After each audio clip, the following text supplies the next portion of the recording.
దేవుని నామానికి మహిమ కలుగుగాక. ప్రియ దేవుని బిడ్డలారా, ప్రతి ఉదయకాలం ఈ దినం దేవుని వాగ్దానం చూస్తున్న ప్రియ దేవుని బిడ్డలందరూ ప్రత్యేకమైన వందనాలు. దేవుని బిడ్డలారా, మీ అందరూ బాగున్నారా? ప్రతి ఉదయకాలం వస్తున్న వాగ్దానం చూస్తూ దైవికంగా సిద్ధపడుతూ ఉన్నారా? దేవుడే మనతో మాట్లాడుతూ, దేవుడే మనల్ని దర్శిస్తూ, దేవుడే మన ముందుకు వచ్చి మన హృదయం వద్ద ఉండి తలుపు తడుతూ ఉండగా ఎంతమంది ఆయనకు ఆహ్వానం తెలియజేస్తూ ఉన్నారో, మీతో కలిసి దేవుడు నివసించిపోతున్నాడు. మీకు కలిగిన అక్కర అవసరతల సమస్తం దేవుడు వస్తూ ఉండగానే, దేవుడు పనిచేస్తూ ఉండగానే, దేవుడు మాట్లాడుతూ ఉండగానే మేలుతో మీ హృదయాన్ని తృప్తిపరచబోతున్నాడు. కృపనిచ్చి మీకు లేవనెత్తబోతున్నాడు. ఈ దినము దేవుడు మనకి ఏ వాగ్దానం ఇస్తున్నాడు చూద్దాం. పరిశుద్ధ లేఖన గ్రంథంలో నుంచి 103వ దావీదు కీర్తన 12-13 వచనాలు చదువుకుందాం. పడమటికి తూర్పు ఎంత దూరమో ఆయన మన అతిక్రమములను మనకు అంత దూరపరిచి ఉన్నాడు.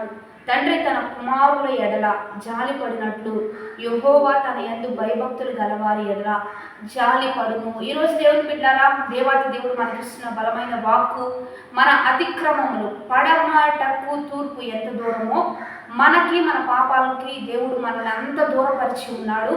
కాబట్టి ఈరోజు ఏ పాపము, ఏ శాపము మనల్ని వెంటాడుతూ ఉన్నా, మనల్ని వెంబడిస్తూ ఉన్నా, వాటి నుంచి మనల్ని దూరపరచువాడు దేవాతి దేవుడు మాత్రమే.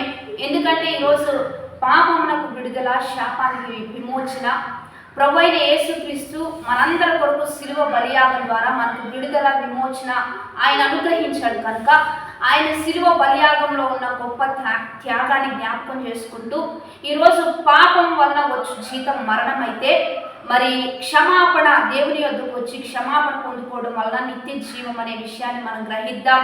అందుకని అతిక్రమములు, ఒకవేళ పాపములు, తప్పిదములు మన ద్వారా తెలిసి తెలియక జరిగి ఉంటే యేసు యొద్దకు వచ్చి క్షమించగలిగే హృదయము, మన్నించగలిగిన హృదయము, ఆదరించగలిగిన హృదయం దేవాతి దేవునికి ఉంది. కనుక ఆయన దయా దాక్షిణ్య పూర్ణుడు, కనికరపడే దేవుడు. కనుక ఆయన ఎద్దుకు వచ్చి ఎంతమంది క్షమాపణ అడుగుతూ ఉంటారో సమస్త కీడుల నుంచి దేవుడు మనల్ని విడిపిస్తాడు, విడుదల చేస్తాడు.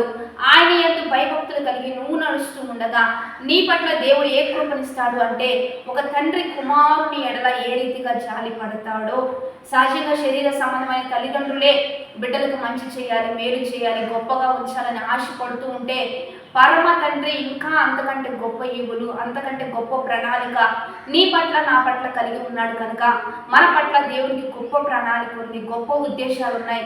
నీ పట్ల దేవుని ఉద్దేశం గొప్పది కనుక, ఆయన ఆలోచనలు గొప్పవి కనుక ధైర్యం తెచ్చుకుందాం, విశ్వాసంతో ముందుకు వెళ్దాం. జీవితం పతనం అయిపోయిందని, పాడైపోయిందని, ఇక నాకే దీవెన లేదని ఒకవేళ కృంగిపోతూ ఉంటే జాలి పడే దేవుని యొద్దకు వద్దాం. క్షమించి, ఆదరించి, లేవనెత్తి దీవించే గొప్ప దేవుడు మనకున్నాడని గ్రహించి ప్రతి ఉదయకాలం వాగ్దానం చూడడం, ప్రార్థన పూర్వకంగా సిద్ధపడడం, దైవికంగా దేవుని యొద్దకు రావడం, భయభక్తులు కలిగి జీవించడం వలన ప్రతి దీవెన, ప్రతి ఆశీర్వాదం దేవుడు మనకి ఇస్తానని వాగ్దానం చేస్తూ ఉండగా వాగ్దానాన్ని బట్టి ప్రార్థన చేద్దాం. పరిశుద్ధుడా, మహోన్నతుడా, గొప్ప దేవ, ఈ దినము ఎంతమంది బిడ్డలు ఈ వాగ్దానం చూస్తూ ఉన్నారో ఈ వాక్ వచ్చినవన్నీ బిడ్డల పట్ల రూఢిపరిచయ్యా. మా అతిక్రమముల వలన, మా పాపముల వలన నీవు నీ మీద వేసుకొని బలి అయ్యావు, విడుదలిచ్చావు, విమోచన ఇచ్చావు. మేము ఉండవలసిన స్థానంలో నువ్వు ఉన్నావు, నీవు ఉండవలసిన స్థానంలో మమ్ములు పెట్టావు. ఈ రీతిని బట్టి ఎంతమంది ప్రభా నీకు దూరం అయిపోయారో వారందరూ నీకు దగ్గర అవ్వాలి. భయభక్తులు కలిగి, విధేయత కలిగి, విశ్వాసంతో, ఆత్మీయతో వారు ఇంకా ఫలాభివృద్ధిలోనికి నడిపించబడినట్లుగా ఈ కృప అనేకులు పొందుకున్నట్లుగా సహాయం చేయమని ఈ ఉదయకాలకు వాగ్దానం అనేకులకు దీవెనకరంగా, మేలుకరంగా ఉంచి నీ ఘనమైన నామానికి మహిమ తెచ్చుకోమని ప్రభు అయిన యేసుక్రీస్తు నామం పేరిట ఈ ప్రార్థనలన్నీ అడిగి వేడుకొని ప్రార్థిస్తూ ఉన్నాము గొప్ప తండ్రి, ఆమేన్. కాబట్టి దేవుని బిడ్డారా, మంచిగా లైక్, షేర్, కామెంట్ చేస్తూ దైవికంగా సిద్ధపడదాం, ఆత్మీయంగా బలపడదాం.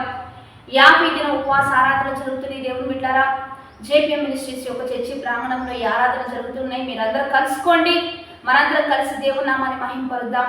ఈ దినము ప్రత్యేకంగా 11వ ఉపవాస ఆరాధన. మీరందరూ కలుసుకోండి, మనందరం కలిసి దేవుని నామాన్ని మహింపరుద్దాం. Have a blessed day. Amen.